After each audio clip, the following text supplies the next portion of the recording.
estamos vivendo uma época de guerra contra o conhecimento.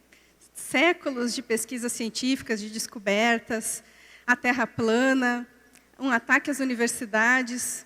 E nessa guerra eu vivo sendo apedrejado. Mas eu quero contar de uma história de quando eu fui apedrejada de verdade. Essa aqui é uma cidadezinha entre o Irã e o Paquistão. E no século passado eu inventei de passar por lá. E a gente estava na rua um dia e uns meninos começaram a nos jogar pedras. A gente teve que correr muito para não se machucar.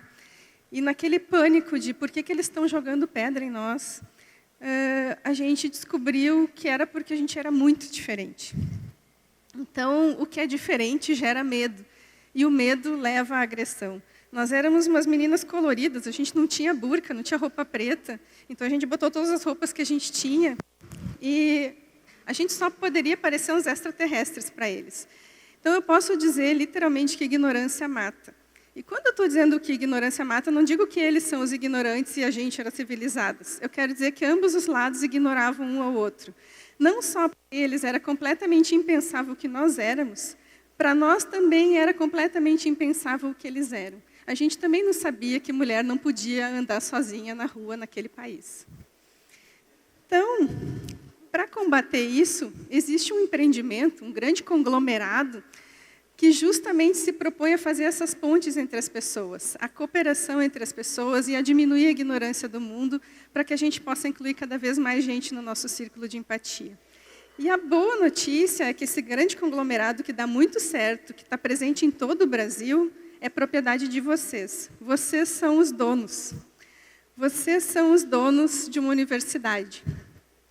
Na verdade, vocês são donos de 63 universidades federais e 38 institutos federais. Existem também muitas universidades de qualidade no Brasil, comunitárias, por exemplo, mas eu só não vou falar delas porque eu quero falar das nossas, e é sempre bom a gente saber como é que andam os nossos negócios. Então, as universidades não apenas formam pessoas, elas formam as pessoas que vão construir o país, que vão pensar o país, que vão cuidar das outras pessoas. E para ser universidade, tem que ter qualidade. As universidades públicas se destacam em todos os rankings nacionais e internacionais. E as universidades públicas fazem a esmagadora maioria das pesquisas no país. Isso pode significar cura de doenças, pode significar tecnologia, pode significar técnicas para a indústria, para a agropecuária. Eu queria chamar a atenção de um detalhe. Tem coisas que a universidade pública pesquisa que a iniciativa privada nunca vai pesquisar, porque elas nunca vão dar lucro. Então, uma coisa que vai diminuir o custo, que vai ser muito barata, como essa pesquisa da UNB, que diminuiu a população de mosquitos, ela nunca vai ser pesquisada pela iniciativa privada. Por isso que a gente precisa de investimento público em pesquisa. E isso é assim em todos os países desenvolvidos do mundo.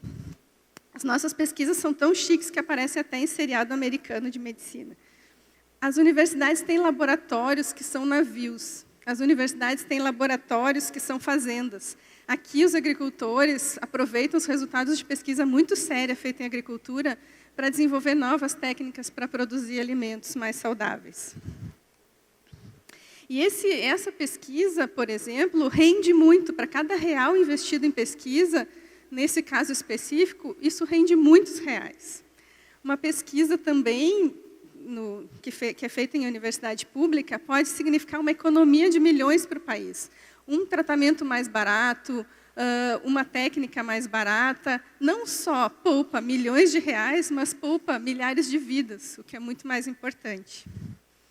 E tudo isso pode se transformar em inovação, pode se transformar em produtos para depois o Brasil não ser dependente de tecnologia estrangeira e não ter que só vender os nossos recursos naturais. Além disso, a universidade pública devolve. A extensão é o diálogo da universidade com a sociedade. E os projetos são tão variados e impactam milhares de pessoas, como, por exemplo, produzir células em 3D para crianças com deficiência visual poderem estudar biologia. Ou o atendimento à saúde. As universidades públicas são responsáveis por milhões de atendimentos em todo o país. Só em Porto Alegre, para vocês terem uma ideia, 2 hospitais, um hospital universitário e um hospital de ensino, os dois baseados basicamente na universidade, realizam milhares de procedimentos e chama atenção o número de transplantes. Quase todos os transplantes no Brasil são feitos nas universidades. As universidades preservam o meio ambiente, ensinam as crianças a preservar o meio ambiente. As universidades trazem as pessoas para dentro para promover o envelhecimento saudável, para fazer atividade física, trazem as crianças para descobrir o corpo humano. E por falar em crianças, não existe dicotomia entre ensino básico e ensino superior. O país precisa investir mais em todos os níveis de educação.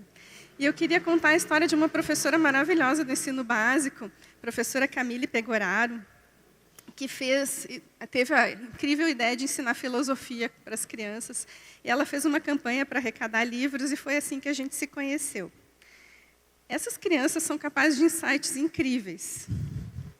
Por exemplo, que verdade histórica existente hoje você acha que no futuro não será mais verdade? Eu acho que no futuro os negros vão ter os mesmos direitos que os brancos e não vai ter tanto preconceito. Explique por que para Hegel não existe verdades eternas. Porque o que no passado foi normal, agora no futuro pode ser um absurdo para algumas pessoas, tipo as mulheres não poderem estudar. E essas crianças que são capazes de todo esse insight filosófico, um dia estavam discutindo o que elas queriam ser quando crescessem. E esse, que é o Marcelo, que segundo a professora Camille é um gênio, disse que queria fazer um curso para ser lavador de carro. E ela disse, mas meu filho, tu pode ser um engenheiro, tu pode projetar carro, tu pode inventar carro, pode projetar avião. E ele disse, mas professora, para isso tem que pagar, né? E aí ela contou da universidade pública e isso brilhou o olho dele, porque acendeu uma possibilidade de futuro que ele não conhecia. E foi aí que eles tiveram a ideia, então, de pedir cartas nossas, de quem estava na universidade, de gente que já tinha passado pelo que o Marcelo tinha passado e tinha descoberto como chegar lá. Professores, técnicos e alunos nossos. Não só os nossos alunos foram lá na escola para contar suas histórias, como também as crianças vieram na universidade para visitar o Museu de Anatomia e conhecer o corpo humano. Esses 3 enfermeiros maravilhosos aqui que se formaram, de 2 deles, eles são os primeiros da sua família a chegar no curso superior. E uma delas, quando passou no Enem, os pais disseram, mas minha filha, é muito lindo passar no vestibular, mas a gente não tem dinheiro para pagar. Eles não tinham acesso à informação de que a universidade pública é gratuita, acessível a todos. E para nós, representatividade importa. A gente está trabalhando muito para que cada vez haja mais enfermeiros maravilhosos como esses. Hoje, na universidade, em todas as universidades públicas, nós temos 70% dos alunos que têm renda familiar até 1,5 salários mínimos per capita. 60% vem de escola pública, 51% são negros. 63% têm mães que não têm curso superior. Então, a nossa função é acolher os sonhos. Até daqueles menininhos que um dia apedrejaram umas meninas. A universidade muda histórias. Nós temos a dona de casa que depois de 30 anos voltou a estudar. Nós temos a mãe e o filho estudando na mesma universidade em cursos diferentes. Nós temos a menina com câncer que resolveu se tornar médica para curar pessoas com câncer.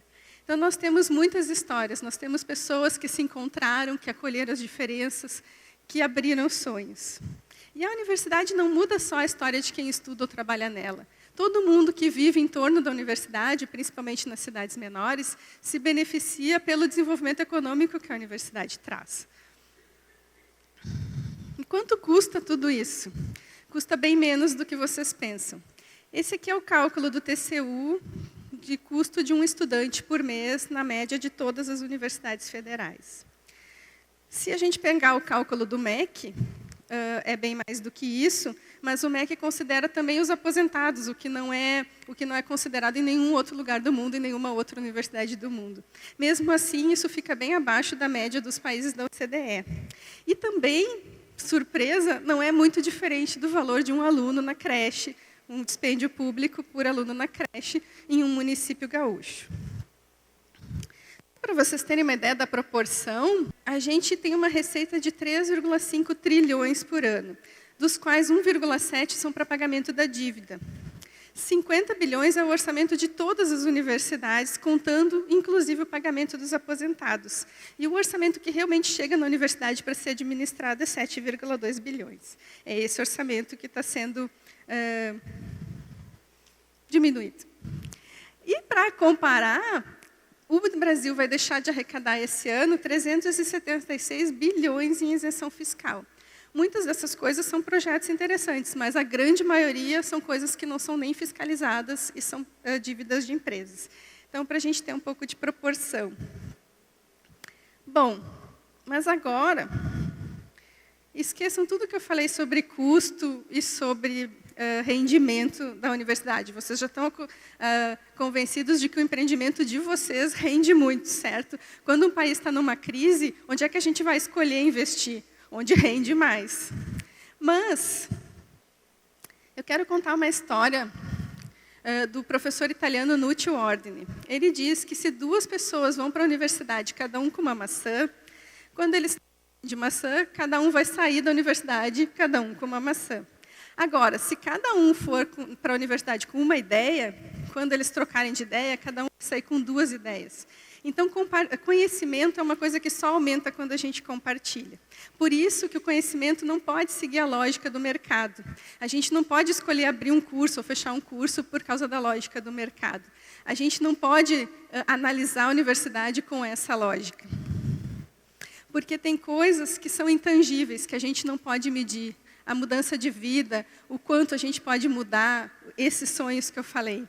Além disso, existe um patrimônio intangível da humanidade, que é o conhecimento acumulado, e que as universidades são as guardiãs desse conhecimento, pelo menos por enquanto, como foi na Idade Média. Imaginem que um curso de grego, ele nunca vai ter procura suficiente para valer a pena, né, para o senhor mercado. Mas imagine se não existir um curso de grego. Imagine que em muitas cidades a universidade é a dona dos principais equipamentos culturais, teatro, cinema, arte. Então, sem isso, a biblioteca nunca vai dar lucro, mas sem ela a gente seria muito mais pobre. Então, sem isso, é muito difícil a gente calcular o valor intangível da universidade em vidas. A quem interessa a ignorância? Se a gente está caminhando para uma sociedade do conhecimento, a quem interessa que a gente não tenha esse conhecimento? Um país que não investe em educação é um país que está condenado ao atraso e à ignorância. E tem muitas fake news sobre a universidade, sobre coisas que se passam lá, mas a gente tem muita verdade para contrapor essa narrativa. Todo mundo que conhece e que foi impactado de alguma forma sabe que a gente tem muita verdade. O poeta Victor Hugo falou na Assembleia Constituinte em 1848 o seguinte: é exatamente quando uma crise sufoca uma nação que é preciso investir em educação, arte e cultura, para evitar que os jovens caiam no abismo da ignorância. Por isso, eu quero pedir ajuda de vocês. Espalhem essa ideia, espalhem educação, espalhem o futuro. Muito obrigada.